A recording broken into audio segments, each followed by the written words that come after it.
10% luck, 20% skill, 15% concentrated power of will, 5% pleasure, 50% pain, and 100% reason to remember the name.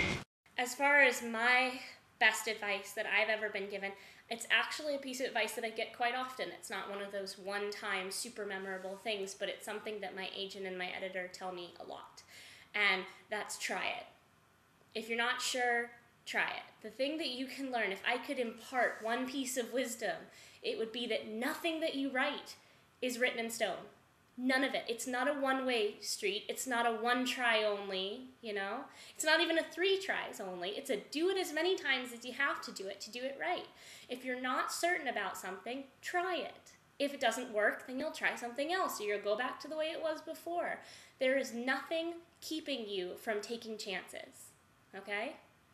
Now, the worst piece of advice I've ever been given, it's a little complicated. I have to set the scene. There was a speaker at a major conference who was in a very high position of power. This is someone who had so much insight to impart to aspiring authors, okay? We were sitting in an audience of about 100 people, okay? 100 people, most of whom were furiously note-taking. They were just devouring every word this person said, like it was gospel. And the person was talking a lot about the industry and what the publisher did, and almost nothing about what the writers could do. So eventually, in the question and answer portion, a writer raised her hand and said, "What can we do?" And the person in charge said that the best thing that you could possibly do these days was to anticipate the next trend and write to that. Don't write to the trend that exists now, obviously, because it's not possible and you're looking at a time frame that makes it not probable. But if you really want to succeed, the only words of wisdom he had were to anticipate. This was not a joke. This was not something he said, ha ha, and then moved on to some genuine advice. I realize that there are pieces of advice out there that seem worse. To me, this piece of advice is so frustrating. One, because everyone wrote it down. Because people were honestly in the audience taking notes, trying to figure out how they were going to tailor their works in progress to hit the next trend. And second of all, it is the publisher's job to find the next trend, okay, if they so choose.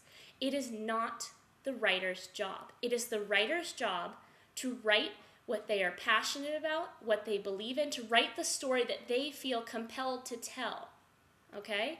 That is the writer's job. The writer's job is not to be psychic.